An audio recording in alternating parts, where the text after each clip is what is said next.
Американскиот секретар за внатрешна безбедност Джек Џонсон ги повика на предпазливост граѓаните кои посетуваат трговски центри, посебно во Париз, Лондон, но и во Канада и Соединетите држави. Дова дојде откако сомалиската терористичка организација Ал-Шабаб се закани со напади во трговски центри на западот. Оваа терористичка група емитуваше снимка на која ги повикува приврзаниците да извршуваат напади слични како оној во трговскиот центар во Најроби во 2013 година, кога загинаа 67 луѓе додека 175 беа ранети. Војната само што започна. Нападот во Најроби е само капка во океанот. Нападите продолжуваат, наведува Али Махмуд Раги, портпарол на Ал-Шабаб, во видео снимката на англиски и арапски јазик која трае над 1 час. Организацијата Ал-Шабаб е формирана во 2000 година како фузија на неколку сомалиски исламистички групи и Ал-Каеда.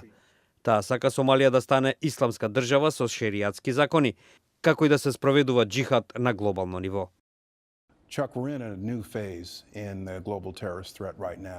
Ние во моментов сме во фаза на глобална терористичка закана во која е инволвирана Ал-Каеда, но и други групи, како Исламската држава, со многу ефективно користење на видеоснимки и социјални медиуми, за да инспирираат домашни, независни индивидуалци да вршат терористички акти, изјави Джек Џонсон, наведувајќи дека Соединетите држави заканите, како најновата на Ал-Шабаб, ја земаат со голема сериозност. На справувањето и спречувањето на опасностите од исламските екстремисти е посветен и денешниот состанок во Кувајт на новиот американски секретар за одбрана Ештон Картер со командантот на американските сили на Блискиот Исток генерал Лојд Остин и со специјалниот пратеник на председателот Обама во борбата против милитантите на исламската држава генералот во пензија Џон Ален. До оваа средба доаѓа по растечката загриженост за ширењето на милитантите на исламската држава и во Либија. Джихадистите во изминативе неколку месеци освоија големи делови од Северна Сирија и Западен Ирак. Во меѓувреме, египетскиот председател Абдел Фатах Ал-Сиси изјави дека е неопходно да се формираат заеднички арапски воени сили.